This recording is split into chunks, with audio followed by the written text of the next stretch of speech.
बिस्मिल्लाहिर्रहमानिर्रहीम अल्हम्दुलिल्लाहि रब्बिल आलमीन वस्सलातु वस्सलामु अला सय्यिदिल अंबिया'i वल मुरसलीन अल्लाहुम्मा सल्लि व सल्लिम दाइमन अबदन अला हबीबिका खैरिल खल्क़ि कुल्लिहिम व अला आलिहि व अस्हाबिहि बारिक वसल्लिम। अल्हम्दुलिल्लाह, एक बार फिर रमज़ान करीम में हम और आप जमा हैं और हमारा सिलसिला है इस्तिखारे का। हम इन सवालात के जवाबात से पहले जो है अल्लाह के प्यारे नबी सल्लल्लाहु ताला अलैहि वसल्लम ने जो रमज़ान के बारे में इरशादात फरमाए, वो एक आध इरशाद आपके सामने पेश कर देते हैं ताकि हम उससे इस्तिफ़ादा करें। क्या मालूम कि कल का रोज़ा रखना हमारे मुक़द्दर में है कि नहीं, तो क्यों ना हम हर काम को ये समझ के करें। जैसा कि रसूल पाक की बारगाह में एक साहबी आए, उन्होंने कहा, या रसूल अल्लाह, मुझे कोई आसान नसीहत कर दीजिए। तो हमारे आका ने उनसे फरमाया कि जब नमाज़ पढ़ो तो ये समझ के पढ़ो कि तुम्हारी आखिरी नमाज है। पता चला कि इंसान को रोज़ा भी ये समझ के रखना चाहिए कि ये आखिरी रोज़ा है। चनाचे आइए हम हदीस पाक सुनते हैं।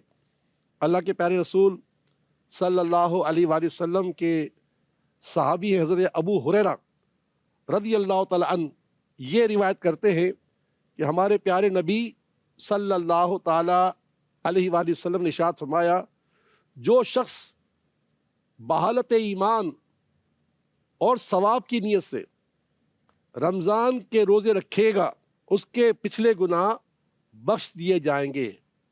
यहाँ दो शर्तें बयान की गई। एक ईमान, अल्हम्दुलिल्लाह हम तो मुसलमान हैं, हमारा ईमान है, हमारा यकीन है, ये तो सही है। सवाब, देखिए याद रखिएगा, रोज़ा आदतन रखना नहीं है, रोज़ा किसी से डर कर रखना नहीं है, रोज़ा किसी मजबूरी में रखना नहीं है, बल्कि रोज़ा सवाब की वजह से रखना है।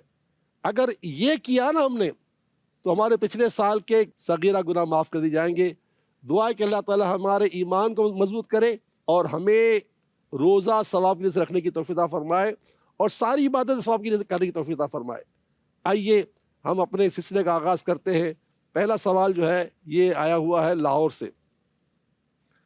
आप फरमाते हैं, जनाब कि मैं प्लाट बेचकर शामी कबाब का कारोबार करना चाहता हूँ, क्या ये बेहतर है या नहीं? तो मोहतरम, हमारे पास जवाब ये है कि इसको काम करने की इजाज़त नहीं है, प्लाट बेच के करने की इजाज़त नहीं है, और कोई रास्ता इख्तियार कर ले। वैसे तो याद रखिएगा, जिसके पास एक मकान हो ना और वो उसको बेच कर कारोबार लगाए, तो इसकी इस्लाम में इजाज़त नहीं दी गई। क्योंकि अगर बंदा मकान बेच देता है ना, तो फिर क्या होता है, उस किराए पे चला जाता है, तो उसको अपने घर चलाने के लिए डबल खर्चा हो जाता है। एक नान नफ़के का मामला और दूसरा किराए का मामला। इसलिए हमारे प्यारे नबी ने 14.5 साल पहले बता दिया था, ज़मीन बेचकर ज़मीन खरीदो, यानी ज़मीन बेचकर बेज़मीन ना हो जाओ।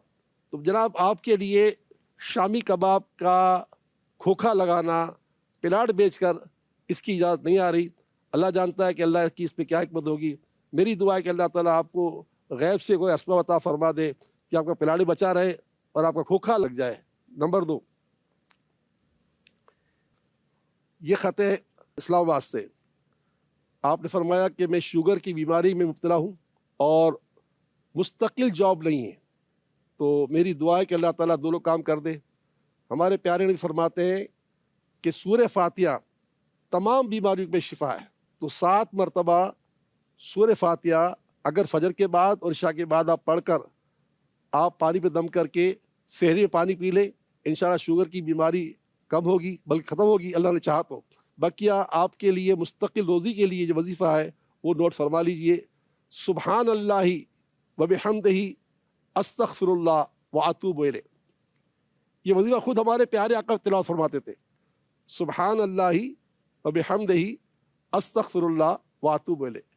सुबहान अल्लाहि व बिहम्दिही अस्तग़फिरुल्लाह व अतूबु इलैह। ये 100 मरतबा हर नमाज में पढ़ें, सवाब की नीयत से पढ़ें। इंशाअल्लाह ताला सवाब का खजाना भी हाथ में आएगा और अल्लाह ने चाहा तो मुस्तकिल और मजबूत जॉब भी मिलेगी। और शुगर का मसला भी मैंने आपको बता दिया, अल्लाह शिफा अता फरमाए। और इसके बाद आज के सिलसिले का ये आखिरी ख़त है। ये सक्खर से कौसर मस्जिद के पास से किसी खातून ने भेजा है कि हमल ज़ाया हो जाता है और सेहतमंद औलाद के लिए दुआ का इन्होंने कहा है। हमल के लिए तो मैंने पहले भी इस सिलसिले में बताया था कि मेरे प्यारे आका सल्लल्लाहु ताला अलैहि वसल्लम जब भी سیدہ کائنات امید سے ہوتی تھی تو اللہ تعالیٰ کے پیارے حبیب صلی اللہ تعالیٰ علیہ وسلم جو ہے انہیں ایک تعویذ عطا فرماتے تھے، اور تعویذ آج تک احادیث کریمہ میں موجود ہے۔ اب وہی تعویذ الحمدللہ آپ کو بھجوائیں گے یا بھجوا چکے ہوں گے، اس کو پہن لیجیے گا، انشاءاللہ تعالیٰ اس کی برکتیں حاصل ہوں گی۔ بقیہ یہ ہے کہ اللہ تعالیٰ کی بارگاہ میں یہ وظیفہ بھی ضرور پڑھیں۔ اگر پہلے کوئی وظیفہ دے دیے تو کوئی بات نہیں، دوبارہ سن لیجیے۔